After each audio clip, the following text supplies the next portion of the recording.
সম্মানিত উপস্থিতি, এই যে কয়েকদিন আগে একটা ছেলেকে হত্যা করা হয়েছে, হাদিকে মারা হয়েছে না? কথা বলেন না কেন?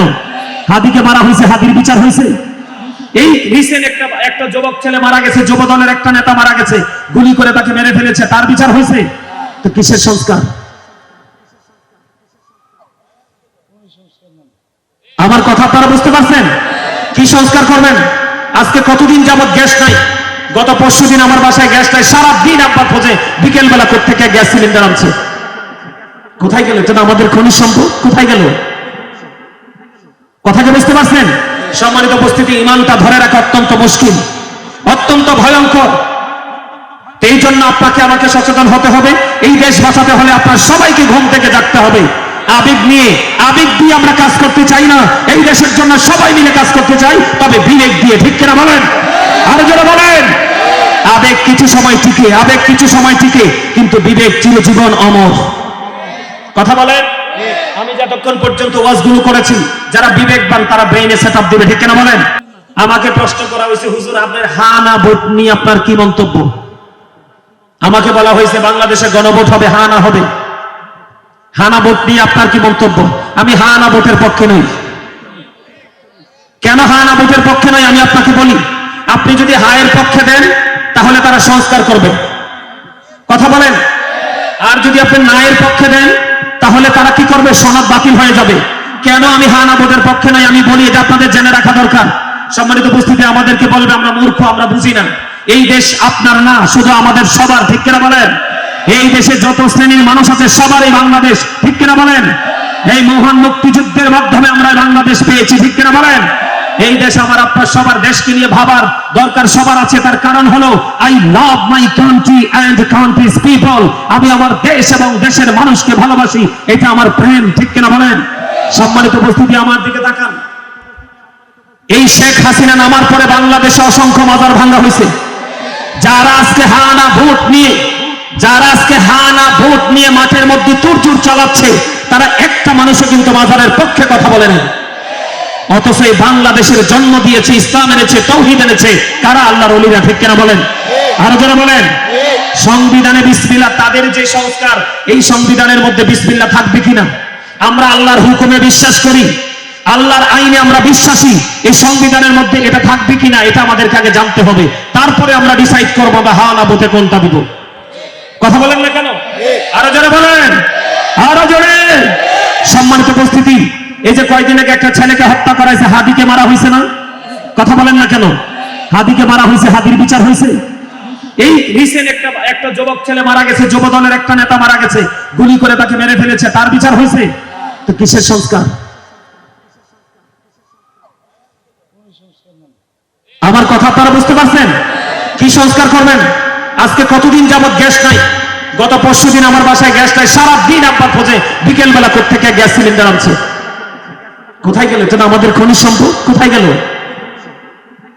কথাকে বুঝতে পারছেন? সম্মানিত উপস্থিতি, ইমানটা ধরে রাখা অত্যন্ত মুশকিল, অত্যন্ত ভয়ঙ্কর। এই জন্য আপনাকে আমাকে সচেতন হতে হবে। এই দেশ বাঁচাতে হলে আপনার সবাইকে ঘুম থেকে জাগতে হবে। আবেগ দিয়ে আমরা কাজ করতে চাই না, এই দেশের জন্য সবাই মিলে কাজ করতে চাই, তবে বিবেক দিয়ে। ঠিক কিনা বলেন? আরো যারা বলেন। আবেগ কিছু সময় টিকে, কিন্তু বিবেক চিরজীবন অমর। কথা বলেন। আমি যতক্ষণ পর্যন্ত ওয়াজগুলো করেছি, যারা বিবেকবান তারা ব্রেইনে সেটআপ দিবে। ঠিক কিনা বলেন? আমার কথা সবার কাছে ভালো লাগবে না, কারণ আমার কথাগুলো স্ট্রেট ফরওয়ার্ড। কথা কয় না কেন? ইসলামে লেয়াজু বলতে কোনো শব্দ নেই, আমি তুমি করে কোনো শব্দ নেই। ঠিক কিনা বলেন? যেটা বলবো একদম স্ট্রেট ফরওয়ার্ড ভাবে বলবো, কারণ আমার রাসূল বলেছে, উম্মত তোমরা টেনশন করো না। যারা সত্যবাদী, যারা ক্যারেক্টার সম্পন্ন, বন্ধু মনে রাখতে হবে, honesty is the best policy. সততাই সর্বোত্তম পন্থা। ঠিক কিনা? আমার রাসূল বলেছেন, বলবনি আরো জোরে, আমার রাসূল বলেছেন আল হাক্কু মুরুন, হক কথা পিতা। কিন্তু আমার আল্লাহ বলেছেন ওয়াকুলু কাওলান সাদীদা, আল্লাহ বলেছেন সে দ্য রাইট থিং, সত্য কথা বলো, সঠিক কথা বলো। কেন সত্য বলতে হবে? আমার দিকে তাকান। হযরত মুহাম্মদ সাল্লাল্লাহু আলাইহি ওয়াসাল্লাম was born in Arab country. His father's name was Abdullah, his mother's name was Habina. His father said died before he was born. he lost his mother in his childhood, he was very truthful. আপনার আমার প্রাণের রাসূল ছিলেন বন্ধু শ্রেষ্ঠ সত্যবাদী। জুড়ে জোরে কন্যা সুবহানাল্লাহ। তাহলে মদের খবর পাইছি তো, মদ খাওয়া আর মুক্তি পূজকদের মধ্যে কোনো পার্থক্য নেই। নাউজুবিল্লাহ বলেন। বলছে আল্লাহ এবং আল্লাহ রাসূল। নাউজুবিল্লাহ বলেন না কেন? এবার আসেন বন্ধু আরেকটা ভয়ঙ্কর খবর দিয়ে দিই। আরেকটা খবর হলো বর্তমানে সবচেয়ে বড় ভয়ঙ্কর যে রূপ ধারণ করেছে, the music and musical instrument will be increased. কিয়ামতের পূর্বক্ষণে দুনিয়ার বুকে গান বাদ্যযন্ত্র বেড়ে যাবে, আর এই গান বাদ্যযন্ত্র কিয়ামতের আলামত। জোরে কন্যা নাউজুবিল্লাহ। বন্ধু আমার দিকে তাকান। আল্লাহ রাসূল বলেছেন, মাঠের মধ্যে পানি দিলে যেমনি ফসল জন্ম হয়, তেমনি মিউজিকের সাথে অশ্লীল শব্দ দ্বারা গান বাজছে। কি বাজছে? এই গানের মাধ্যমে ইমানদারের কলবের মধ্যে বন্ধ নোংরামি তৈরি হয়। যেই কথাটা আমি একটু আগে বলতে চেয়েছিলাম বন্ধু, আমরা যখন গেঞ্জি খুলি কিভাবে মাথা দিয়ে ঠিক কেনা বলেন? আমার রাসূল বলে দিয়েছে, উম্মত রে তোমরা সতর্ক হও, সতর্ক হও। কারণ যখন মানুষ মদ পান করে, নেশা করে, আল্লাহ রাব্বুল আলামিন তার কাছ থেকে ঈমানটা এমন ভাবে ছিনিয়ে নিয়ে যায়, তাকে আল্লাহ রাব্বুল আলামিন তার কাছ থেকে এমন ভাবে ঈমানটা ছিনিয়ে নিয়ে যায় রে। একটা মানুষ যেমনি ভাবে তার মাথা দিয়ে গেঞ্জিটা উপরে খুলে ফেলে ঠিক এইভাবে তার ঈমান ছিনিয়ে নেয়। চুরি আর ভয়ঙ্কর খবর বন্ধু, মাঠে পানি দিলে যেমনি ফসল জন্ম হয়, ঠিক তেমনি ভাবে মুমিনের কলবে নোংরামি তৈরি হয় গানের মাধ্যমে। আর এই গানের প্রথা বেশি বেশি বেড়ে যাওয়া কিয়ামতের আলামত। আপনার আমার প্রাণের রাসূল কি বলেছে? আমার দিকে তাকান। কিয়ামতের পূর্বক্ষণে এক শ্রেণীর মানুষের চেহারা বিকৃত হয়ে যাবে, মাটির মধ্যে গ্রথিতকরণ করা হবে। ইয়া রাসূলুল্লাহ, তারা কি তাওহীদ মানবে না? রাসূল বললেন মানবে। তারা কি রিসালাত মানবে না? রাসূল বললেন মানবে। তার মানে তারা আল্লাহও মানবে, রাসূলও মানবে। কথা কয় না কেন? ওয়া ইয়াসুমুন ওয়া ইয়াহুজ্জুন ওয়া ইউসাল্লুন। ওয়া ইয়াসুমুন, তারা রোজা রাখবে। ওয়া ইয়াহুজ্জুন, তারা রোজা রাখবে। ওয়া ইউসাল্লুন, তারা নামাজ পড়বে। ঠিক কি না বলেন? ঠিক। তারা লা ইলাহা ইল্লাল্লাহ এটাকে মানবে, মুহাম্মদুর রাসূলুল্লাহ সাল্লাল্লাহু আলাইহি সাল্লাম এটাও মানবে। তারা আল্লাহও মানবে, রাসূলও মানবে। ও বন্ধু, তারা নামাজও পড়বে, তারা হজও করবে, তারা রোজাও রাখবে। ইয়া রাসূলুল্লাহ, ইয়া হাবিবাল্লাহ, নবী গো, তারপরেও কি তাদের এই সাজাটা বহাল থাকবে গো? আমার রাসূল বললেন হ্যাঁ হ্যাঁ, তারপরেও তাদের এই সাজাটা বহাল থাকবে। কেন গো নবী? তারা আমার রাসূল বললেন তারা দুনিয়ার বুকে গানের আসর বসাবে, আর এই গানের আসরের মধ্যে তারা মদ পানেরও ব্যবস্থা রাখবে। আমার কথা মনে হয় ভালো লাগে না? আপনাদের সবার কাছে ভালো লাগবে না, এটা সত্য, কিন্তু যাদের কাছে ভালো লাগবে তারাই হেদায়েত প্রাপ্ত। আপনার ভালো তো লাগবে কোত্থেকে? প্রতি 1999 জন যাবে জাহান্নামে। কত? প্রতি 1999 জন যাবে জাহান্নামে। তো ভালো লাগবে কেমনে গাজী সুলাইমানকে? এগুলো তো উত্তপ্ত গরম পানির মতো লাগতেছে। কোনটা? ও আচ্ছা, এটা ভেটু না, এটা হাদিস শরীফের কথা। আমি হাদিসটা কয়েকবার দেখছি। এটা ভেটু দেওয়ার কোনো সুযোগ নেই এখানে। আপনাকে এই সংখ্যাটা বড় বিষয় না, যাই জান্নাতে যাবে আর জাহান্নামে যাবে, এখানে হাজারটা বড় বিষয় না। এখানে বোঝানো হয়েছে, হাজার দিয়ে বোঝানো হয়েছে যে 1000 মানুষের মধ্যে ম্যাক্সিমামই জাহান্নামী। এখানে ম্যাক্সিমামই কি? অপরাধী। ঠিক কিনা বলেন? তার মানে জান্নাতের সংখ্যা একেবারেই একটা মাত্র পার্সন। ঠিক কিনা বলেন? কয়টা মাত্র পার্সন? একটা মাত্র পার্সন। তো সবার কাছে কি এই কথাগুলো ভালো লাগবে? আরো ধরে কোন নাউজুবিল্লাহ বলেন। আপনি আল্লাহ মানলেন, রাসূল মানলেন, নামাজ পড়লেন, হজ করলেন, রোজা করলেন, তারপরেও আপনি গান বাদ্যযন্ত্র করলেন। আল্লাহ রাসূল বলছেন আপনার সাজা বন্ধ বহাল থাকবে। এটার কারণ হলো সূরা আনকাবুতের মধ্যে আমার আল্লাহ বলেছেন, ইন্নাস সালাতা তানহা আনিল ফাহশাই ওয়াল মুনকার। নামাজ মানুষকে খারাপ কাজ থেকে বাঁচিয়ে রাখে। আপনি নামাজ পড়লেন, রোজাও রাখলেন, হজও করলেন, আল্লাহও মানলেন, রাসূলও মানলেন, কিন্তু পাপ কাজ ছাড়তে পারলেন, আপনি কোন নামাজি? আমার কথা কয় না কেন? কখনো কি নামাজি অপরাধ করতে পারে? আরো জোরে বলেন পারে? এটা কেন হলো? গান, বাদ্যযন্ত্র এবং নেশাকে সাপোর্ট করার কারণে। ঠিক কেন বলেন? আরো জোরে বলেন। এবার দেখেন রাসূল আরো বলে দিয়েছেন বন্ধু, গানের আসরে যাওয়া পাপী লোকের কাজ। কার কাজ? ওবা কথা কন না কেন? গানের আসরে যাওয়া পাপী লোকের কাজ, আর মন দিয়ে কান দিয়ে গান শোনা ফাসিকদের কাজ। আমার রাসূল বলে দিয়েছেন বন্ধু রে, গানটা শোনার পরে যদি বলে ফেলেন ও ফ্যান্টাস্টিক, নাউজুবিল্লাহ কন না কেন?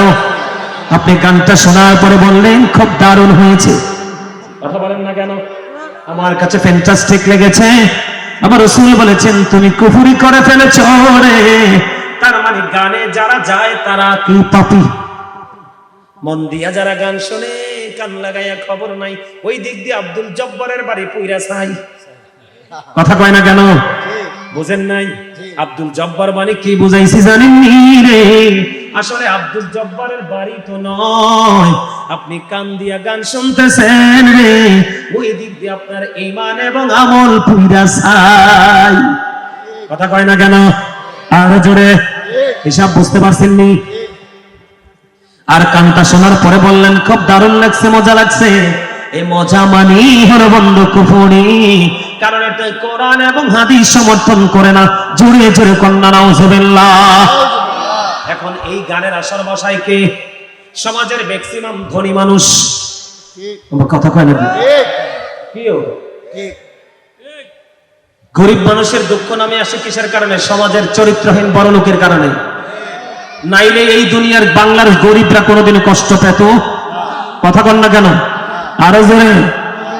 সবাই সবার পকেট ভরতে চায়, গরিবের চিন্তা কেউ করতে চায় না।